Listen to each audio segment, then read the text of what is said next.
Assalamualaikum sahabat dan para pendengar horror story. Ketemu lagi sama gua Ian di horror story.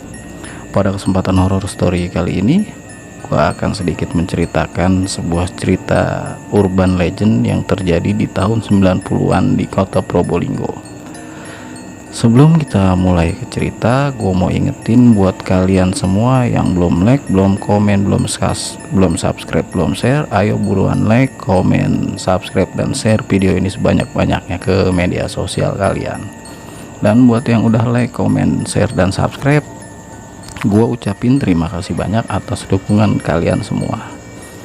Nah, sekali lagi gue mau ingetin buat kalian yang punya cerita horor, punya pengalaman horor, cerita kalian atau pengalaman kalian ingin diceritakan di horror story, kalian langsung aja hubungi gua lewat DM IG yang linknya gua taruh di deskripsi. Oke sahabat semua, langsung aja kita mulai ceritanya. Horror story episode Mbah Jiwo.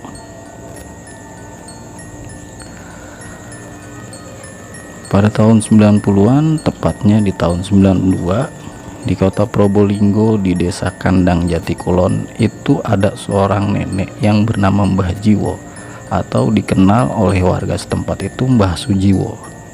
Nah, seorang nenek ini melakukan perbuatan yang keji, bahkan mengarah ke sadis, di mana dia membunuh seorang anak kecil berusia 6 tahun yang bernama Farida. Nah, anak umur 6 tahun yang bernama Farida ini itu masih kerabat dekatnya Mbah Jiwo. Jadi pada waktu itu Farida ini sering main ke rumah Mbah Jiwo untuk meminta dimasakkan makanan kesukaan Farida, yaitu rangginang buatan Mbah Jiwo. Nah, pada malam kejadian, ketika Farida pulang sehabis mengaji dan lewat di depan rumah Mbah Jiwo ini manggil Farida untuk main ke rumahnya. Farida pun tanpa basa-basi langsung mengiyakan ajakan Mbah Jiwo untuk main ke rumahnya. Nah, disuguhkanlah makanan kesukaan Farida, yaitu rangginang buatan Mbah Jiwo. Selesai Farida makan makanan kesukaannya, Farida ini langsung dibaringkan ke pangkuan Mbah Jiwo.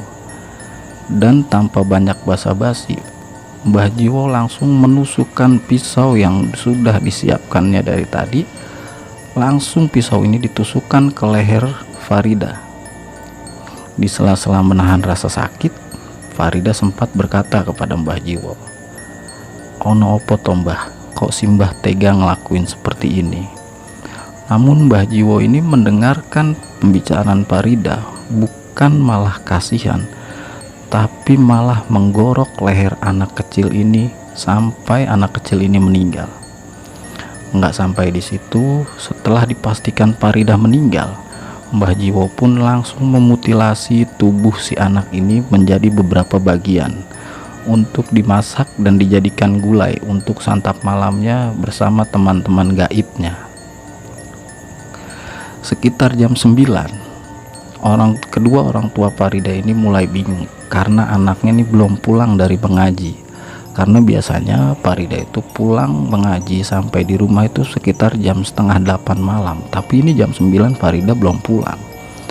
Lalu kedua orang tuanya mencari Farida dari sudut kampung sampai ke sudut-sudut kampung yang lain, bahkan beberapa kali ke rumah Mbak Jiwo, tapi tidak diketemukan Farida.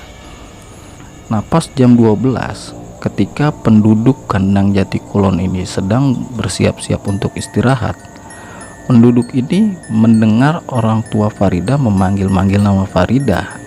Lalu semua penduduk keluar dan bertanya, "Ada apa?" Kedua orang tua Farida pun menjawab, "Anak saya belum pulang sedari tadi." "Loh, kok tumben jam segini belum pulang?" Akhirnya warga setempat ikut mencari dari sudut-sudut kampung, dari satu rumah ke rumah yang lain, tetap Farida ini tidak diketemukan.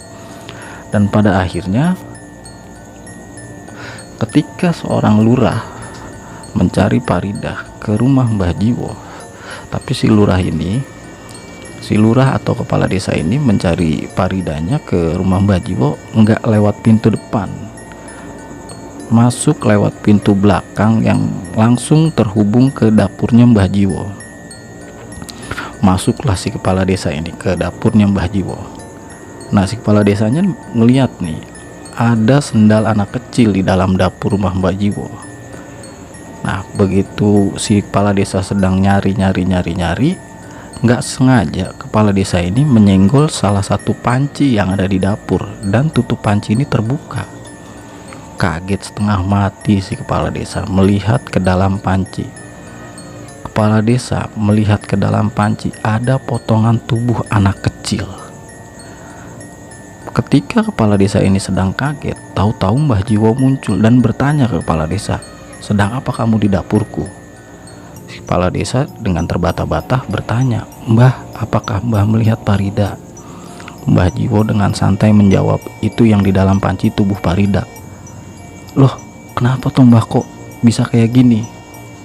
Si Mbah Jiwo menjawab, "Parida akan aku masak, akan aku jadikan gulai untuk santap malamku bersama teman-temanku." Dengan santai Mbah Jiwo menjawab seperti itu. Si kepala desa pun dengan rasa takut lari keluar rumah Mbah Jiwo dan melaporkan kejadian tersebut ke kepolisian setempat. Singkat cerita, Mbah Jiwo pun diamankan oleh kepolisian setempat. Nah, pas lagi diinterogasi, si polisi bertanya ke Mbah Jiwo, "Kenapa Mbah sampai tega melakukan perbuatan seperti ini?" Lalu Mbah Jiwo ini menjawab, "Aku mendapatkan bisikan gaib dari temanku. Aku mendapatkan bisikan dari teman gaibku agar aku memakan daging anak kecil supaya keilmuanku lebih meningkat." Wah, si polisi kaget mendengar jawaban Mbah Jiwo.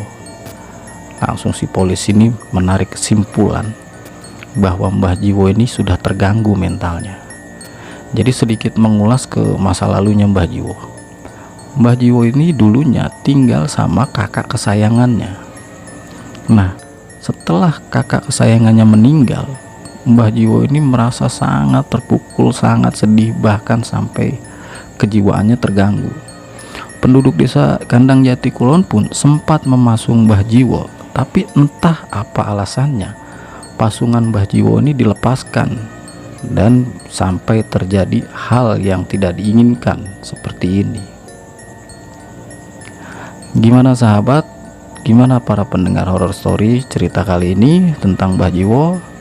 Gua harap kalian puas mendengarkan cerita kali ini. Sebelum gua tutup, gua mau ngingetin lagi buat kalian yang punya pengalaman, yang punya cerita horor, dan kalian ingin cerita kalian dibawakan di horror story, kalian bisa kontak gua lewat DM Instagram, linknya gue taruh di deskripsi. Sekian horror story kali ini. Gua Ian Horror Story pamit. Assalamualaikum warahmatullahi wabarakatuh.